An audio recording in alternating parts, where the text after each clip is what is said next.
Hey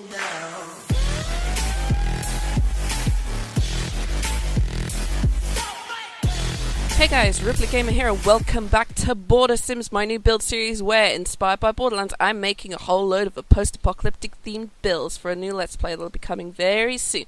Today I'm making a rundown shopping centre that I like to call the Dash and Go.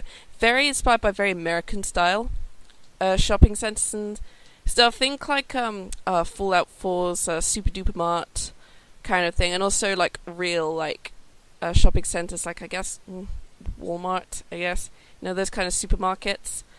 And so I'm making this kind of the way it's built is actually inspired slightly by a supermarket I used to work in shortly after I graduated from university. I spent I worked there part-time while I was working through my degree, and then I worked there full-time for about a year before I moved away. And this was kind of the idea that it was kind of based on. It's obviously a lot smaller, but this was kind of the general idea I was going for, with a little bit of liberty taken regarding the roof. So I had this top bit, and then I wanted this outside bit because it's going to be very post-apocalyptic, so people would have moved in. And the way it looks in the beginning, or in the front of the store, is you do have to come in from the sides. There are like two massive doorways you come in from either side. They are sliding doors automatically, but we don't have those type of doors in The Sims yet, and the sliding doors from the Caribbean update don't really count. So we got, you know, these big windows, these big, like, double doors, and the upstairs is going to be, like, the staff room area, and it's very small. The actual supermarket I used to work in is a lot bigger, but I was kind of going on, like, one of those really small local supermarkets that you'd go in that had, like, 4 aisles. Also reminiscent of a corner shop that I used to live near when I was really young. Really, really young. And so we got, like, stairs going up to the top floor where the staff room is, a small like stock room area, and then the main area outside of it here is going to be where the store base is. So I'm using a lot of the get to work stuff for this place, which works pretty well in regards to the space of it. But because there's like, it was actually a little bit hard to put together because I wasn't sure, like, you can't really build grocery stores in The Sims 4 because there's not really grocery things to buy. Like in The Sims 2, it was so easy to make grocery stores because there was like grocery store community items, which I thought was pretty cool. And also you could actually order in groceries, which I thought was pretty cool. You got to bring that back, devs. You got to bring back a load of like these small little aspects, like building, like ordering groceries, because that was always fun. I did like alter the roof up here just to make it fit more. So I've got a little more to work with in regards to the storage bit. I do put a military truck out the back instead of a pickup truck because there wasn't really any like vans or stock vans I could really work with.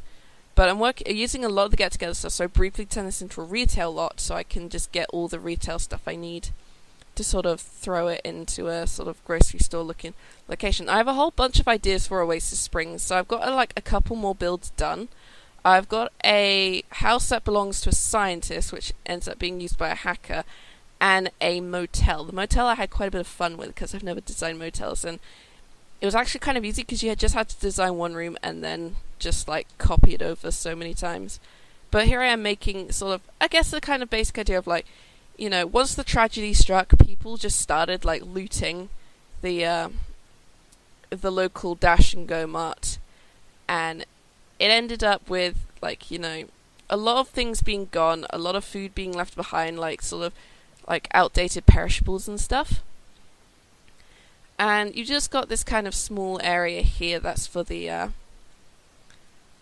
checkout area. It's a very small local store, and I've seen some people's builds of, like, grocery stores in the gallery, and some people do some really good ones. And I thought the Dash and Go sounded like a pretty cool idea for, like, as a name for a grocery store. Do you know what? That would actually be a great idea for a stuff pack. A grocery store stuff pack. You can make grocery stores and then add in the ability to order in, like, grocery stuff or go there to stock up food. Like, that'd be kind of cool. I know you got the food market stalls in City Living, but that's not really the same. That's more of like an organic farmer's market kind of thing. But this would be pretty cool for, like, sort of making grocery stores. There we go. Devs, there's one for you guys. That one's free. So here I am making the cool little stock room using a lot of the crates. A lot of the crates are so easy, and there's like a fair trade box thing. I can't remember if it's base game or Cats and Dogs expansion, but I used that as well. I lit that around, and I got the. I did have the plant, and I thought the plant was kind of stupid. In the end, I got the magazine rack, and I do put in like the security cameras, and just the fire extinguisher because I don't use that a lot. I need to use that a bit more. And just added some little extra bits in. You can see I've got so much CC. I have downloaded a whole bunch of sci-fi CC. I spent my weekend just like having a look, and I found like some really cool stuff. I found I already had downloaded a bunch of Borderlands CC, but I downloaded a load of sci-fi CC, and one that I used to have and I deleted, and I spent a while trying to find it, but it was the Wondy Moon sci-fi sort of study area they made. And I do use that in my scientist hacker based build, so any CC I use I'm going to be linking in the description. Luckily there's no CC in this or the motel. The community lots, I kind of don't want to use CC for them because it's a bit easier to work on community lots using just all the stuff that comes with the expansion packs in the games, but it's a bit easier to use CC in residential builds, I find. So I'm just making a small bathroom up here because this is sort of a sort of area for employees. They can take a break, they can eat. This is actually reminiscent of a staff room I used to have, although we did have locker rooms, which is where the bathrooms were held. But because of what I'm working with, I kind of took some liberties and made it look like they kind of had, when the people, like some people moved in, they just sort of fixed a bunch of things and just removed a whole load of things.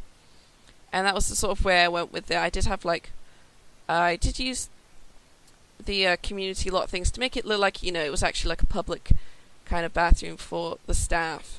And then I sort of changed it up after. And then in here I make a tiny little kitchen area, which works pretty well because for the kitchen area, I based it around an actual kitchen that was in the staff room area of the supermarket I used to work in.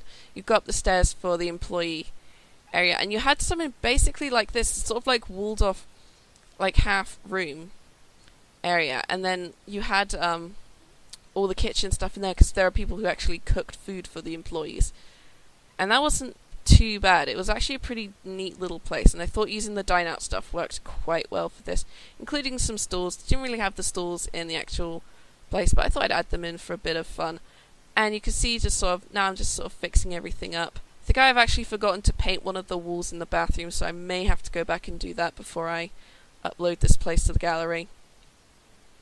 And you can see me just editing a little bit. It was trying to build this place was a little bit difficult because I had to work with it wasn't the space I had to work with, it was more the fact of what do you put in a sort of employee supermarket base. And we had a TV and some chairs and a coffee table, and then I had to think, what would you bring in for an apocalypse? So I thought the camping out stuff worked. Maybe a couple little planters, they can grow like fruit on the roof, maybe some chairs at least, and I put a tent to make it look like someone who lives there just decided they would just pitch their tent on the roof because it works. And it's also sheltered pretty easily. And then I put in these military bunk beds, like a couple people found these, and they just put them together and brought them in. And then I added in a small office computer to make it look like there might have been a wall there, but they just kind of knocked the wall down when they were sort of like trying to habitualize this.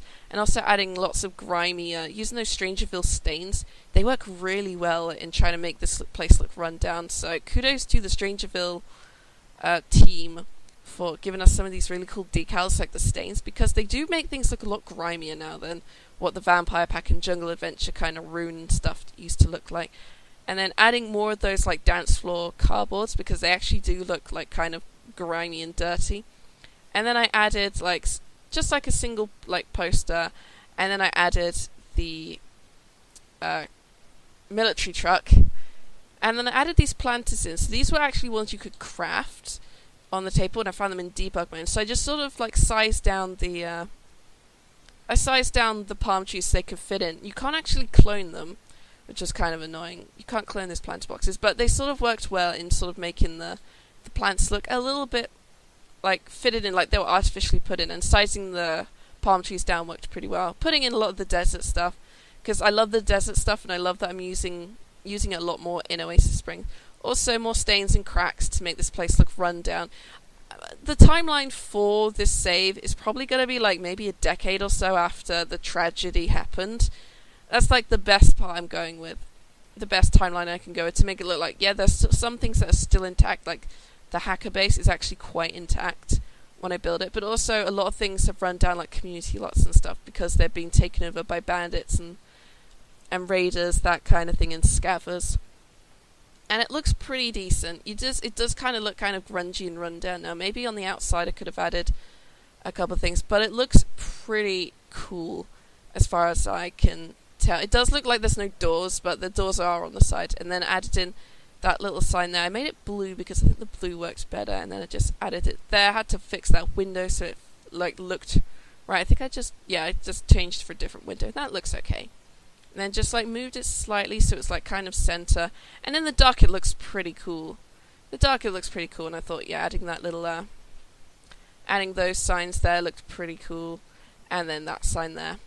And then do my thing where I size it up and move it up so it looks like it's stuck just inside, and changed it so it's the 7-Eleven looking style ad. And you can see in the pictures just how it turned out. And the next one I'm doing is a motel I built called the Sunburst Motel, so keep an eye out for that, and I'll see you guys in the next video. This will be up on the gallery by the time this video has gone out, so thank you guys so much for watching, and I'll see y'all soon. Bye bye now.